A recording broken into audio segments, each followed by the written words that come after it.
Mateo capítulo 10, versículos 34 al 39, aunque en realidad vamos a estar exponiendo de manera más particular el versículo 39.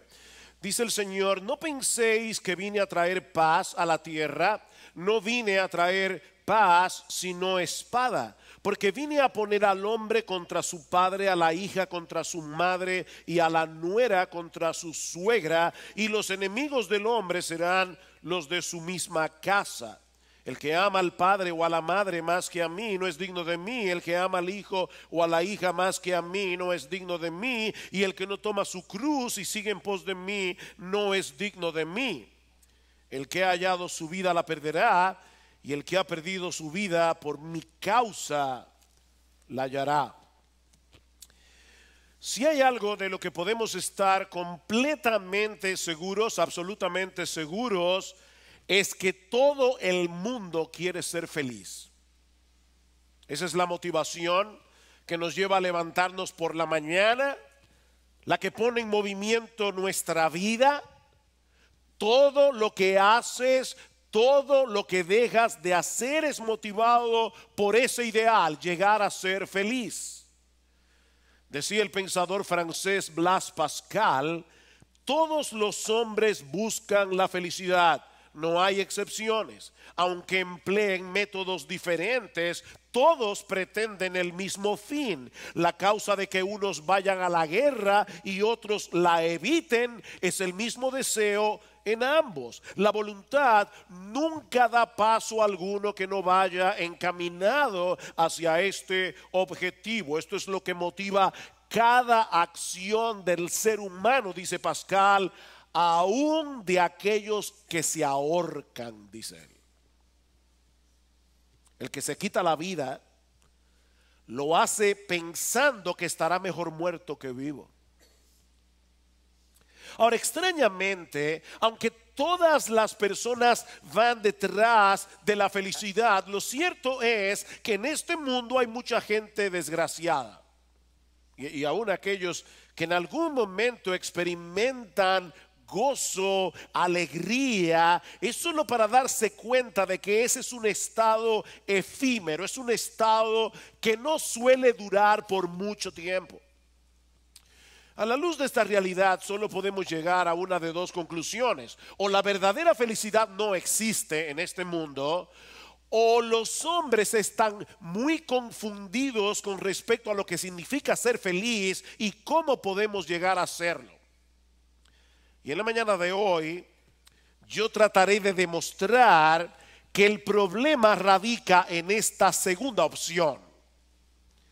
Existe la posibilidad de vivir una vida plena, bienaventurada, dichosa, feliz, pero no es precisamente el tipo de vida que muchos tienen en mente, ni se encuentra en el lugar donde muchos la están buscando. Lean conmigo una vez más el versículo 39 de nuestro texto, que es el que vamos a estar exponiendo realmente en la mañana de hoy. El que ha hallado su vida la perderá, o como dice la Reina Valera del 60, el que halla su vida la perderá. Y el que ha perdido su vida por mi causa, la hallará. Por paradójico que suene, lo que el Señor nos está diciendo aquí es que debemos perder la vida para ganar la vida. De ahí el título de mi sermón en esta mañana: la ley de ganar perdiendo. La ley de ganar perdiendo. Si quieres preservar tu vida, terminarás perdiendo la vida. Ahora, si tú quieres ganar la vida, entonces tendrás que perder tu vida. Para poder entender esta paradoja, debemos hacer básicamente dos cosas, que es lo que vamos a hacer en la mañana de hoy. Explicar primero en qué sentido es que Jesús nos está diciendo aquí que debemos perder la vida, para entonces pasar a considerar cómo es que vamos a ganar la vida por haberla perdido. ¿En qué sentido debemos perder la vida? ¿En qué sentido vamos a ganar la vida cuando perdamos la vida? Miren, mis hermanos y personas que nos visitan en esta mañana, aunque esta paradoja suena un tanto extraña cuando uno la escucha por primera vez, el principio de ganar perdiendo es más común de lo que parece. Imagínate que un hombre va a una joyería para comprarle a su esposa un anillo de diamantes. Pero resulta que toda la mercancía de esa tienda está en liquidación. Y el joyero le muestra un anillo cuyo precio regular es de $10,000, rebajado a $3,000.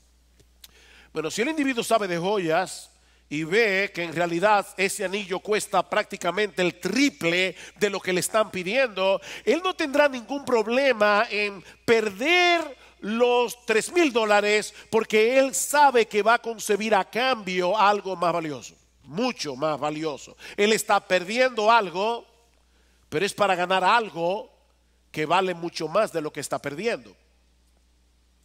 O supongamos que una persona ha estado ahorrando toda su vida para tener su casa propia. Ese es mi sueño. Yo quiero tener mi propia casa. Y con mucho esfuerzo logra reunir $500,000, que es lo que cuesta el inicial de la casa. Pero cuando está a punto de hacer la transacción, él descubre que tiene una enfermedad mortal cuyo tratamiento cuesta precisamente $500,000. Y es un tratamiento que ha probado ser eficaz en el 100% de los casos. En ambos casos, estos dos individuos tienen que perder algo para adquirir otra cosa de un valor superior. Si el esposo no quiere perder los $3,000, entonces va a perder el anillo y la oportunidad de darle una tremenda sorpresa a la esposa. Si el hombre enfermo no quiere perder la casa, va a terminar perdiendo la vida.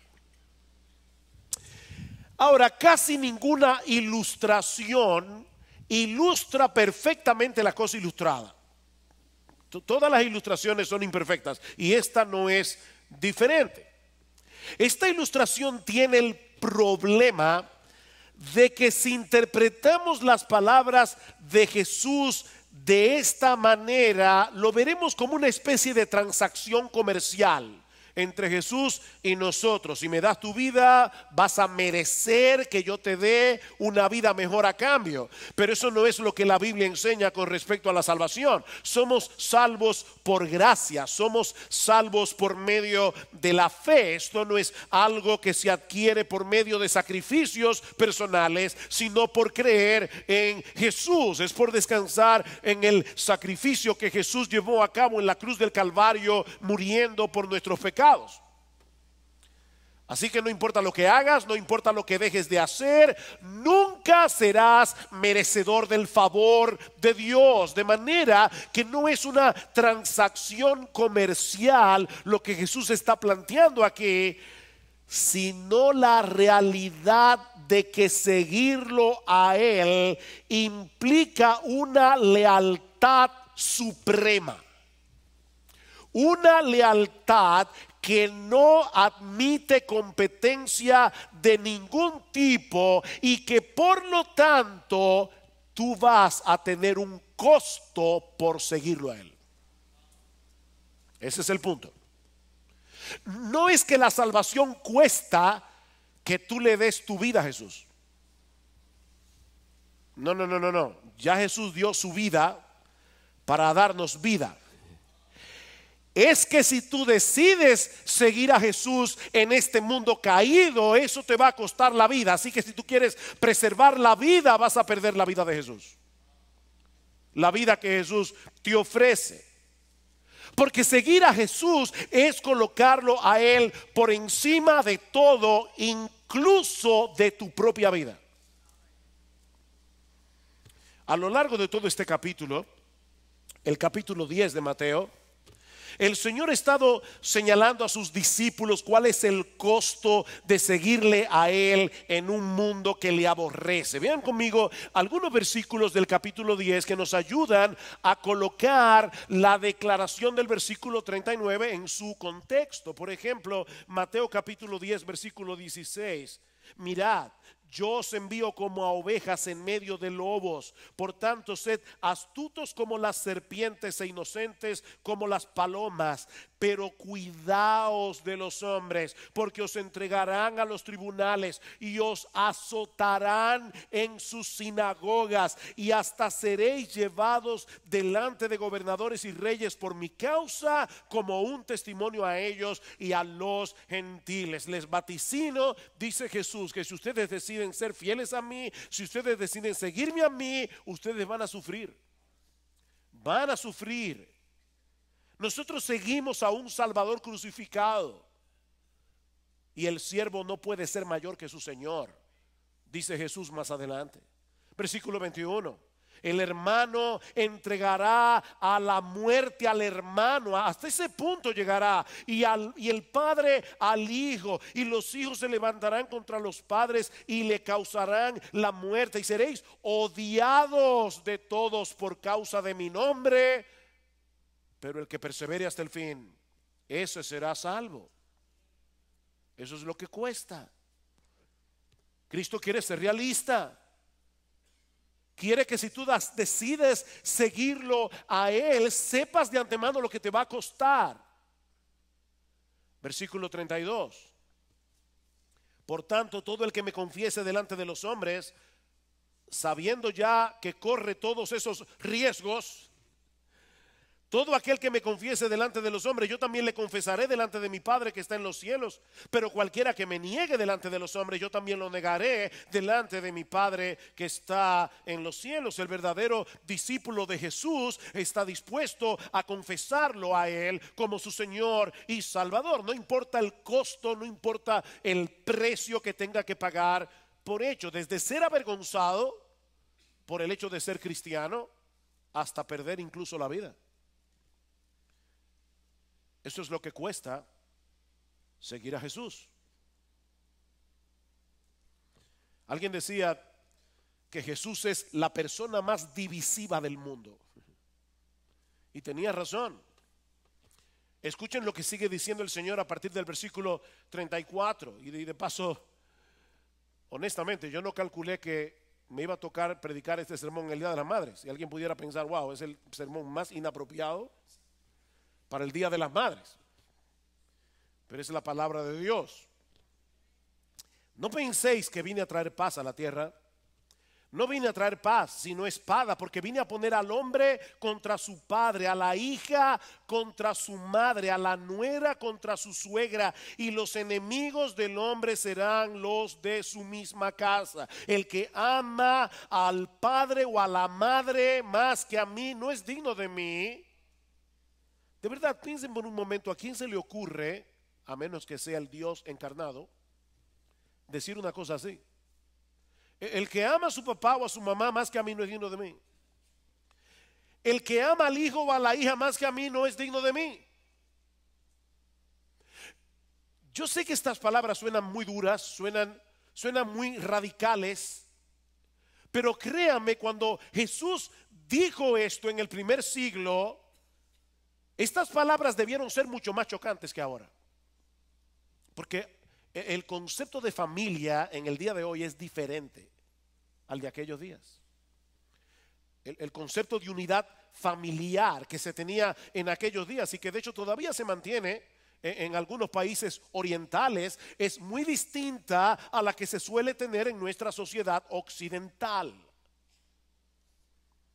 De hecho, por irónico que parezca, es esa misma perspectiva de la familia la que termina produciendo el tipo de persecución que el Señor está planteándonos aquí. Dice Donald Carson: en sociedades que tienen unidades sociales muy estrechas, se considera una ofensa tremenda hacer algo que avergüence a toda la familia. Por ejemplo, En algunos países islámicos, dice Carson, el miembro de una familia que se convierta al cristianismo acarrea vergüenza sobre toda la familia y por tanto corre serio peligro de que su propia familia lo mate. Y eso no es una utopía, eso ha pasado. Y sigue pasando. Ese sentido de vergüenza y traición no siempre se manifiesta de una forma tan dramática, no siempre se manifiesta de una forma tan radical, pero es algo latente en algunos círculos religiosos, en algunas etnias. Leí hace algunos años de un estudiante universitario canadiense que era judío y se convirtió al cristianismo. Sus padres no solo lo desheredaron, sino que celebraron un funeral en su nombre para mostrar de la manera más clara posible que estaban renegando de él. Y por supuesto, repito, no todas las familias tienen ese tipo de reacción hacia aquellos que se convierten a Cristo.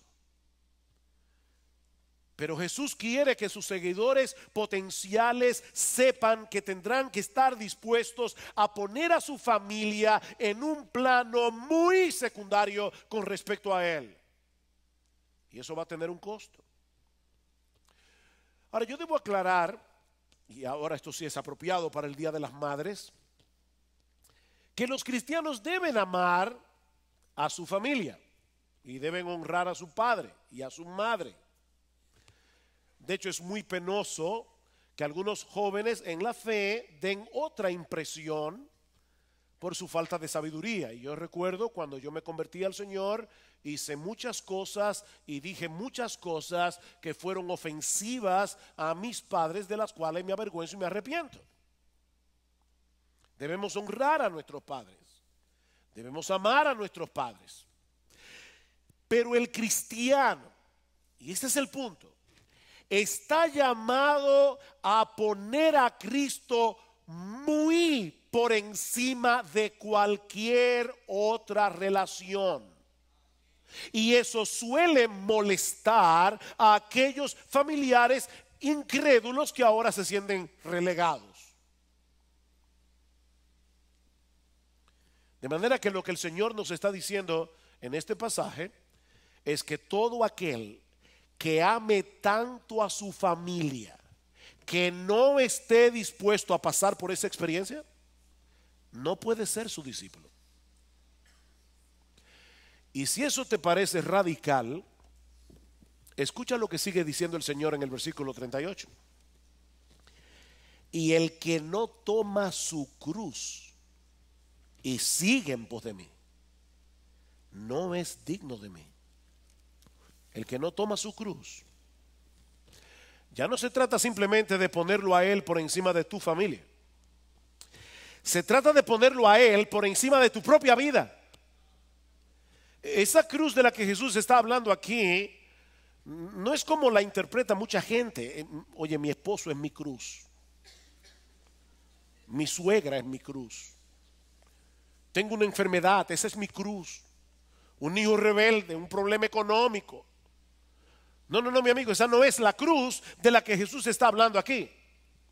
Los que escucharon originalmente estas palabras del Señor estaban muy familiarizados con las ejecuciones por crucifixión impuestas por el Imperio Romano. Los condenados debían llevar consigo la parte transversal de la cruz, cargándolas consigo al lugar de la ejecución. Esto es lo que significa cargar la cruz.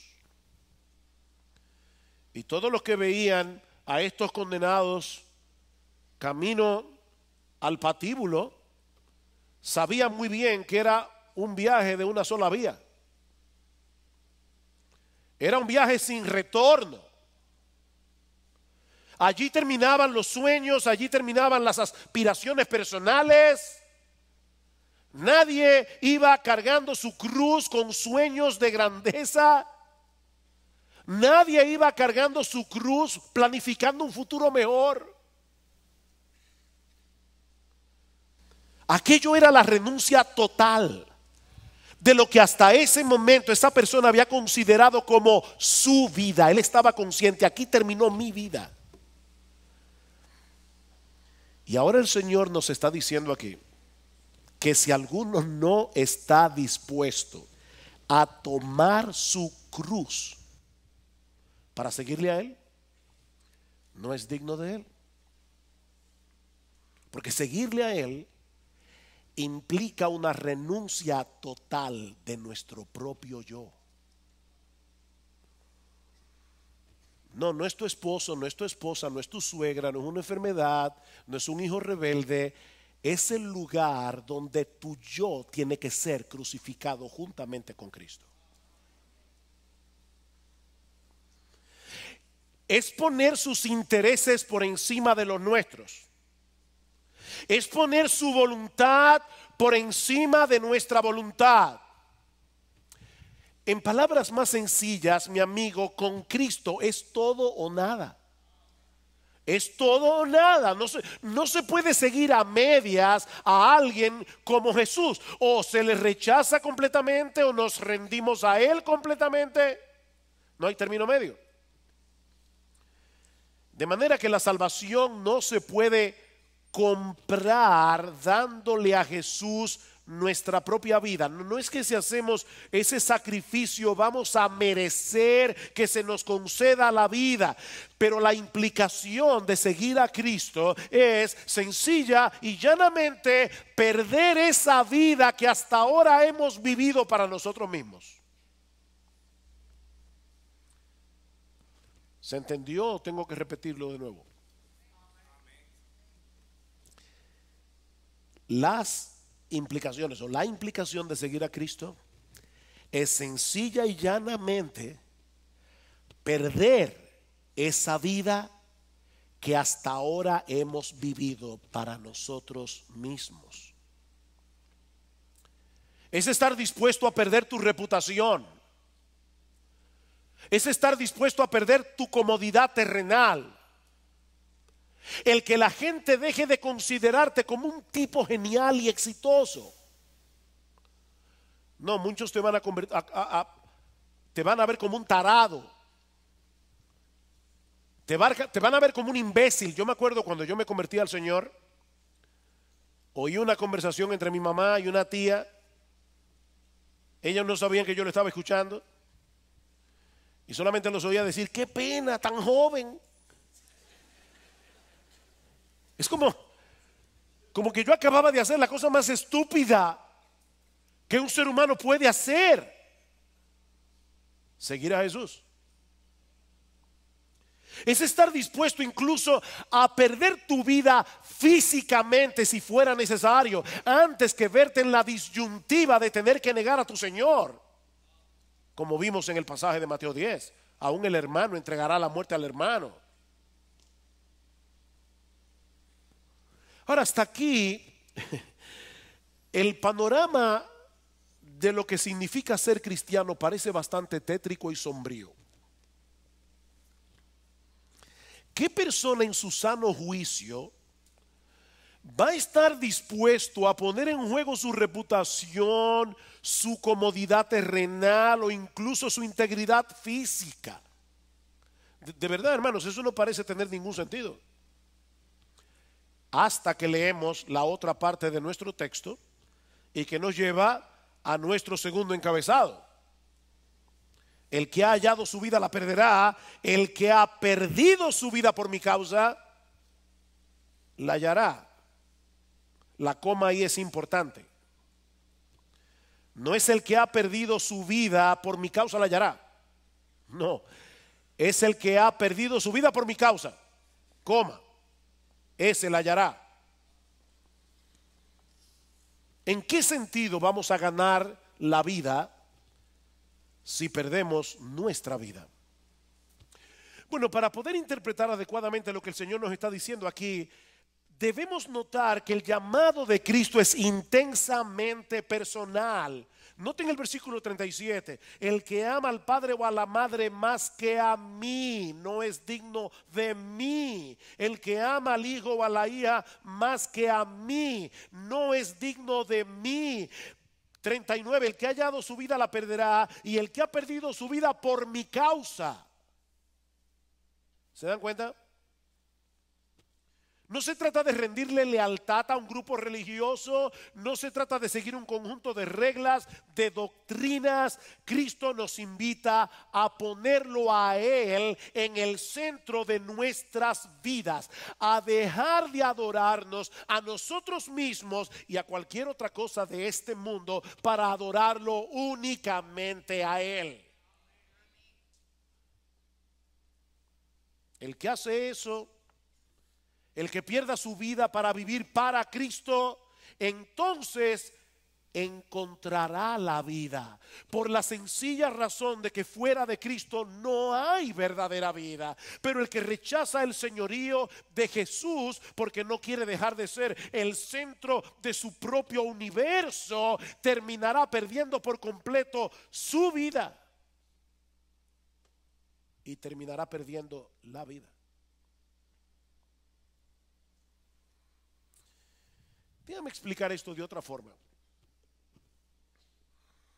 Cuando nosotros decimos que una persona está perdida, porque aquí dice el que haya su vida, el que pierda la vida la hallará.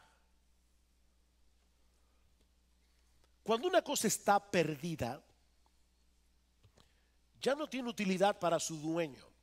Si yo pierdo las llaves de mi casa, esas llaves todavía siguen abriendo las puertas que están supuestas a abrir. Y una vez yo las encuentre, serán útiles otra vez. Pero mientras tanto, mientras estén perdidas, a mí no me sirven de nada. ¿No es así? Bueno, de la misma manera el hombre fue creado para glorificar a Dios. El hombre fue creado para gozar de Él por siempre. Nosotros fuimos creados, déjeme ponerlo en palabras más simples, nosotros fuimos creados para experimentar la inmensa felicidad de conocer cuán maravilloso y extraordinario es nuestro Dios y para glorificarle a Él al gozarnos en Él.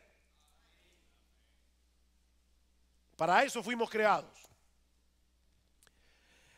Nuestro gozo en Dios glorifica a Dios, porque ese gozo es una manifestación de que a nuestros ojos no hay nada ni nadie que sea como Él. Nuestro gozo en Dios exalta a Dios, glorifica a Dios. Pero el pecado entró en escena y el hombre se volvió un idólatra, un ser egocéntrico, un ser orgulloso. Y en vez de adorar a Dios, comenzó a adorar las cosas creadas y a adorarse a sí mismo a través de esa cosa. Todo acto de adoración es autoidolatría. Es en ese sentido que el hombre está perdido. El hombre está perdido porque ya no puede funcionar para aquello para lo que fue creado. El hombre en su pecado está arruinado. Se ha vuelto inútil. Esa es la descripción que Pablo nos da en Romanos capítulo 3. Como está escrito, no hay justo ni aún uno, no hay quien entienda, no hay quien busque a Dios. Todos se desviaron, a una se hicieron ¿qué? Inútiles. No hay quien haga lo bueno, no hay ni siquiera uno. Perdón. Espiritualmente hablando, el hombre está arruinado por causa del pecado. Pero hay una buena noticia. La buena noticia es que Cristo vino a buscar y a salvar precisamente lo que se había perdido. En esta vida todavía hay oportunidad para ser encontrado. Hay oportunidad para ser restaurado por Dios mismo. ¿Y cómo Él hace eso? Él lo hace de esta forma: abriendo los ojos de nuestro entendimiento por medio del Evangelio, para que podamos vernos como lo que somos, pecadores culpables merecedores del infierno, pecadores culpables merecedores del juicio de Dios, y para que veamos a Cristo no solo como el único que puede salvar nuestras almas de la condenación, sino también como el único que puede satisfacer plenamente los anhelos más profundos del corazón. Cuando Dios abre tus ojos de esa manera, tú abrazas a Cristo con todo tu corazón. No importa el costo que tengas que pagar por eso. Juan 6:35. Yo soy el pan de vida, dice Jesús. Yo soy el pan de vida. El que a mí viene nunca tendrá hambre, y el que en mí cree no tendrá sed jamás. Noten ese paralelismo aquí entre venir a Jesús para satisfacer nuestra hambre y creer en Él para satisfacer nuestra sed. El hambre y la sed nos hablan de las necesidades más profundas del alma humana, necesidades que ninguna cosa de este mundo podrá satisfacer plenamente, ni la fama, ni el dinero, ni el placer, ni las posesiones. Nada. Hay un vacío existencial en el hombre que ninguna de esas cosas puede llenar. Por eso es que hay tanta gente rica, famosa y frustrada. Tienen lo que tal vez tú quieres, pero son unos desgraciados y ellos lo saben.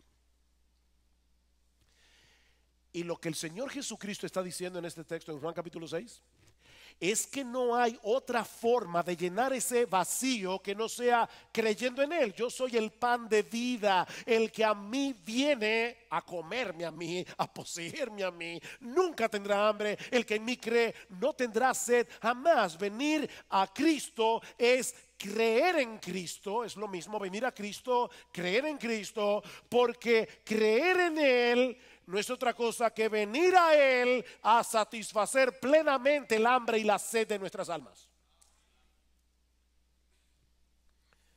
No es venir a Él para ir al cielo. No es venir a Él simplemente para evitar el infierno. Es venir a Él porque ahora me he dado cuenta que Él es el único que puede satisfacer plenamente y permanentemente y eternamente los anhelos más profundos de mi corazón. Cuando tus ojos son abiertos para ver quién es Jesús, te das cuenta que ninguna cosa de este mundo es lo suficientemente valiosa como para perderlo a Él para preservar esas cosas. Él es el Dios eterno, Él es el todopoderoso, Él es santo, Él es justo, Él es compasivo, Él es bondadoso, Él es fiel, Él es inmutable, Él es omnisciente. Él es la segunda persona de la Trinidad, el Dios de gloria, que por amor a nosotros se hizo hombre en el vientre de una mujer para morir en nuestro lugar y darnos vida, verdadera vida. De manera que el llamado de Jesús no es a tener una existencia monótona y gris. No, su llamado es a que dejes de desperdiciar tu vida viviendo para lo que nunca podrá brindarte verdadera satisfacción, y por primera vez comiences a vivir realmente. Ese es el llamado. Renuncia a tu insulsa vida para que puedas vivir la vida. Yo he venido para que tengan vida y para que la tengan en abundancia, dice el Señor. A veces yo escucho a personas decir: la vida cristiana no es fácil. Bueno, en cierto modo tienes razón, pero yo no creo que lo que esas personas están diciendo realmente encaja con la verdad. Es decir, Es verdad que la vida cristiana no es fácil en cierto sentido, pero no en el sentido en que muchas de esas personas lo dicen. Oigan la palabra de Jesús en Mateo capítulo 11. Venid a mí, todos los que estáis trabajados y cargados, y yo os haré descansar. Llevad mi yugo sobre vosotros y aprended de mí, que soy manso y humilde de corazón, y hallaréis descanso para vuestras almas. Porque mi yugo es fácil y es ligera mi carga.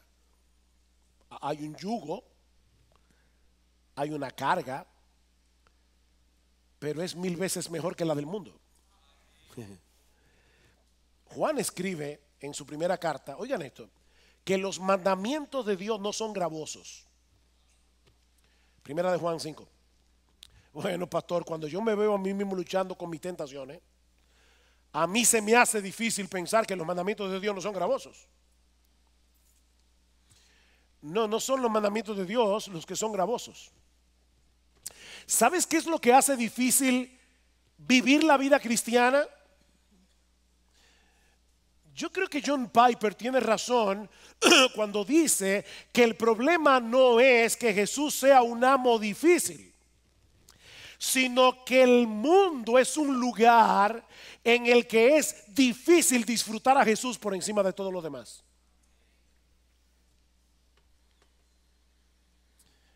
Oigan esto, y sigo citando a Piper. Nuestra propia tendencia suicida a disfrutar otras cosas que no es Jesús debe ser aplastada primero. Óigame, nosotros tenemos una tendencia suicida. Sigue diciendo Piper, ese es el problema más profundo que tiene el pecado, que consiste en un intercambio suicida de algo que tiene un valor y una belleza infinitos por algún sustituto inferior y fugaz.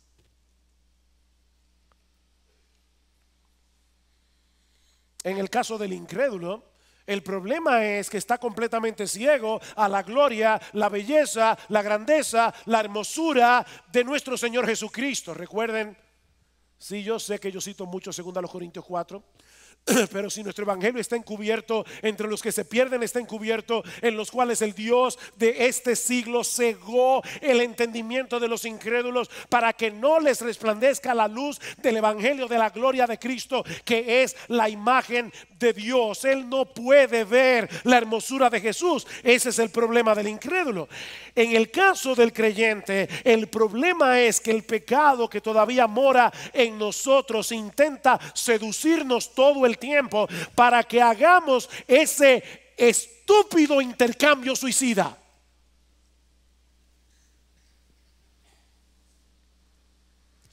Pastor, esa palabra es fuerte. Yo no creo que sean más fuertes que las de Dios. Escucha lo que dice Dios en el capítulo 2 del profeta Jeremías. Espantaos, oh cielos, por esto y temblad, quedad en extremos desolados, declara el Señor, porque 2 males ha hecho mi pueblo. Me han abandonado a mí, fuente de aguas vivas, y han cavado para sí cisternas agrietadas que no retienen agua.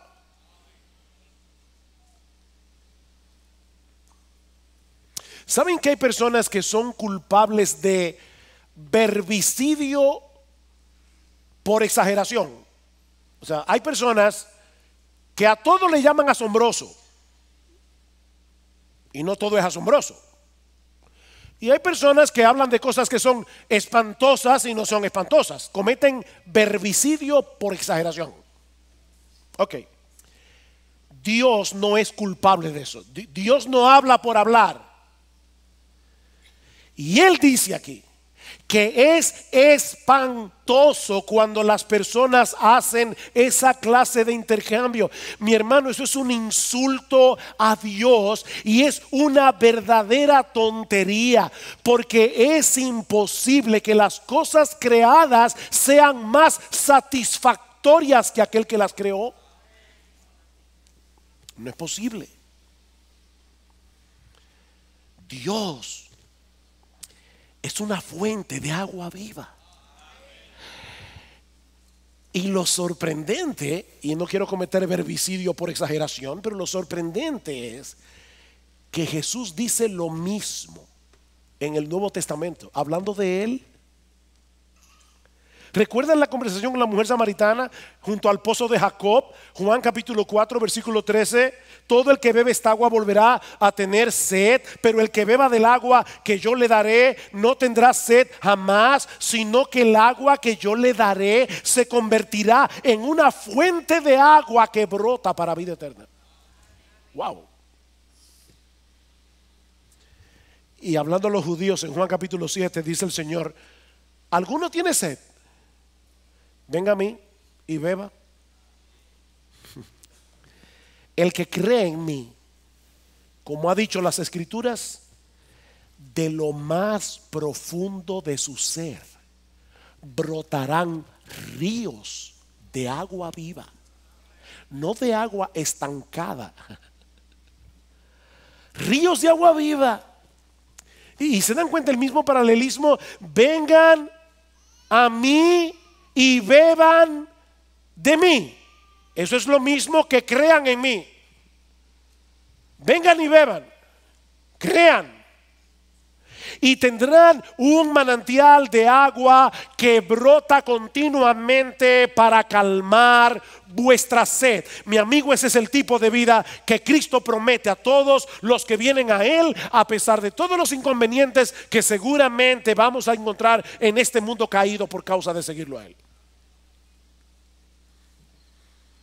El que no quiera sufrir esos inconvenientes, el que quiera preservar su vida para seguir viviendo para sí mismo, para su propio placer, para su propia gloria, haciendo su propia voluntad, no solo perderá la vida que Cristo ofrece, sino que al final terminará destruyendo la misma vida que está queriendo preservar.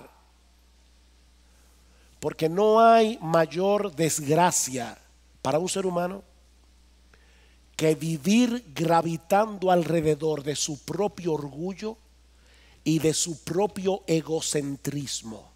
No existe una desgracia ni una miseria mayor.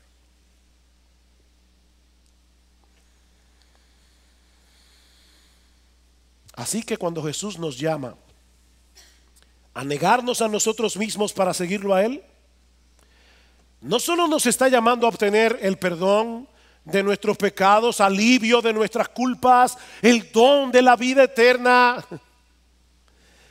No, nos está llamando a perseguir un gozo más profundo y duradero que solo se encuentra en Él. En tu presencia hay plenitud de gozo. A tu diestra deleite para siempre. ¿Recuerdan la parábola de la perla? En Mateo capítulo 13, versículo 44, dice el Señor: el reino de los cielos es semejante a un tesoro escondido en el campo, que al encontrarlo un hombre lo vuelve a esconder y de alegría por ello vende todo lo que tiene y compra aquel campo.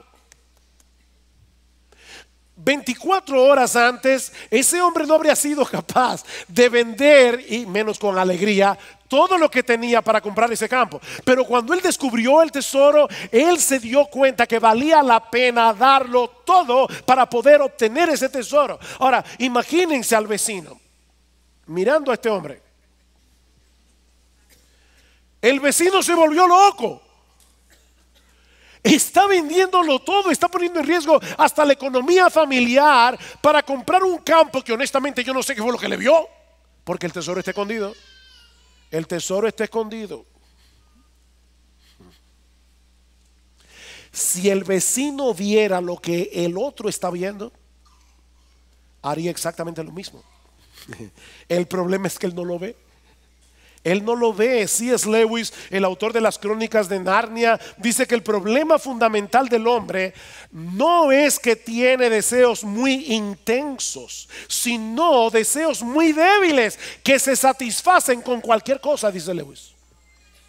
Y dice él: somos criaturas divididas de corazón, jugando con la bebida, el sexo y la ambición, mientras se nos ofrece un gozo infinito, como un niño que quiere seguir haciendo pudines de lodo en una pocilga, porque él no puede imaginarse siquiera lo que significa la oferta de unas vacaciones en la playa. Nos contentamos muy fácilmente, dice Lewis. Ese es el problema. Mis hermanos amados, fue de esa vida insulsa que Jesús nos rescató. Cristo dio su vida en la cruz del Calvario para pagar nuestra deuda con la justicia de Dios y rescatarnos de la vana manera de vivir que heredamos de nuestros padres cuando nos adorábamos a nosotros mismos y a las cosas de este mundo que perecen. El problema, mi hermano, es que el pecado todavía mora en nosotros. Y todo el tiempo está tratando de seducirnos para que dejemos a Cristo a un lado y así poder seguir disfrutando de las mismas boberías de las que Él nos rescató. Pero Dios ha abierto nuestros ojos. Dios nos ha dado su palabra para que no nos dejemos engañar, para que podamos poner las cosas en perspectiva, mi amigo. Ninguna cosa pasajera de este mundo puede compararse siquiera con el gozo, la alegría de tener a un Salvador como Jesús. Por Él y solo por Él recibimos el perdón de nuestros pecados, el don de la vida eterna, la reconciliación con Dios y el deleite incomparable de conocerle a Él y de tener comunión con Él. El punto es que debemos mantenernos en pie de guerra en dependencia del Espíritu de Dios contra esa tendencia suicida de nuestro corazón de buscar deleite en cosas que no tienen ningún valor y que no pueden satisfacer realmente nuestras almas. Y de paso, déjenme decirles algo: el creyente puede disfrutar de las cosas legítimas de este mundo, siempre y cuando las disfrute como un favor de parte de Dios, siempre y cuando lo vea como dones del Dios de amor, de manera que nunca yo cometa el error de sustituir a Dios por el don. Si tú puedes hacer eso, disfruta las cosas legítimas que Dios nos da. Yo sé que todos los cristianos que están aquí entendieron eso el día que se convirtieron, al menos de una forma elemental.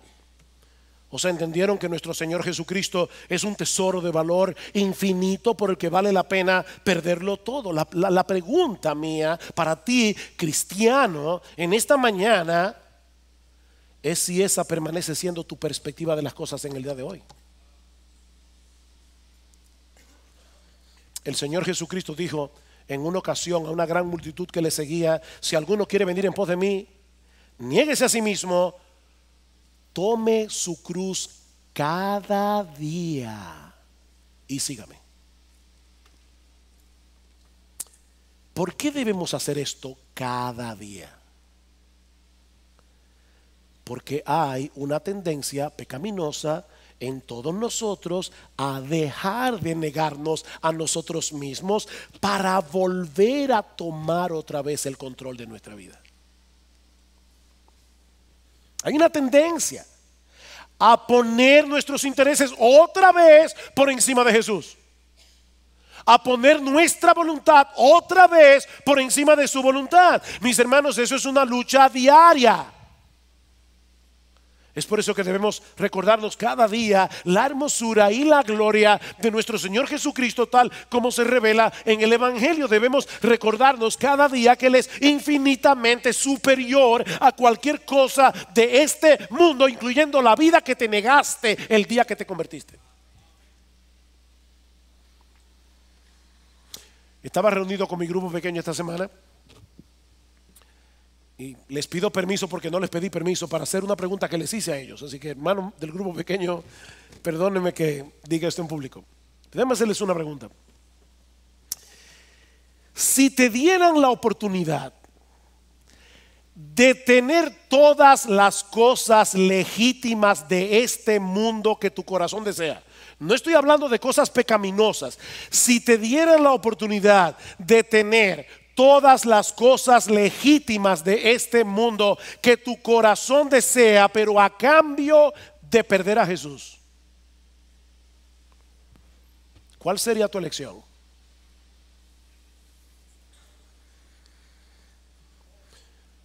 Si eres un verdadero creyente, yo sé cuál sería tu elección.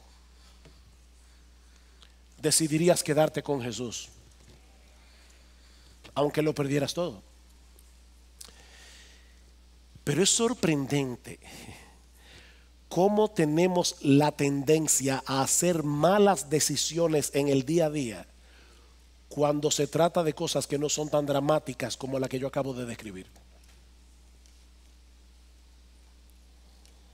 ¿Qué debemos hacer?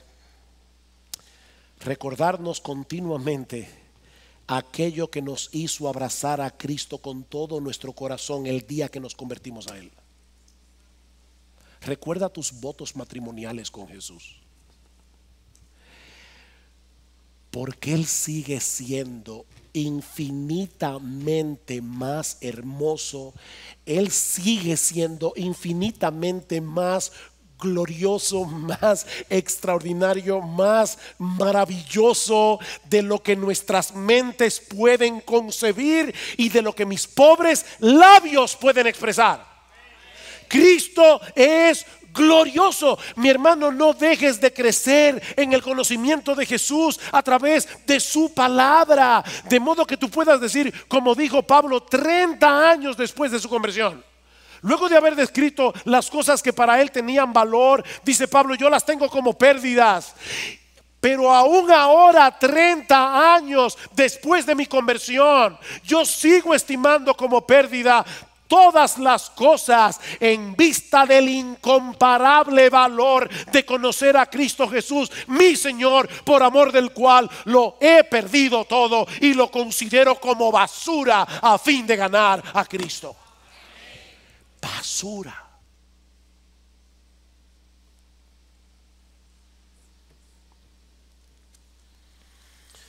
Y si tú estás aquí en esta mañana y nunca antes te habías visto en la disyuntiva de tener que renunciar a tu propia vida, a una vida vivida de espaldas a Dios, sin importarte en lo absoluto su gloria y su voluntad revelada en su palabra, yo te ruego, mi amigo, que consideres seriamente lo que Cristo nuestro Señor te ha enseñado hoy a través de su palabra. El que quiera salvar su vida la perderá, dice en Marcos 8:35, pero el que pierda su vida por causa de mí y del Evangelio la hallará, la salvará. La ley de ganar perdiendo. Mi amigo, no continúes haciendo pudines de lodo en una pocilga cuando Cristo te invita a venir a Él para poder experimentar lo que significa vivir realmente. Él murió en una cruz siendo inocente para que pecadores culpables pudieran ser perdonados en la presencia de Dios, en el tribunal de Dios, y ahora te ofrece libre y gratuitamente el perdón de todos tus pecados, el don de la vida eterna en Él y una fuente de agua de vida que puede calmar eternamente tu sed, contemplándolo y deleitándote en Él por los siglos de los siglos. Pero tienes que venir a Él en arrepentimiento y fe. Tienes que tomar la decisión de cerrar de una vez por todas todos esos pozos de agua corrompida en los que has estado bebiendo hasta ahora para satisfacer tu hambre y tu sed. Yo soy el pan de vida. El que a mí viene nunca tendrá hambre. El que en mí cree no tendrá sed jamás.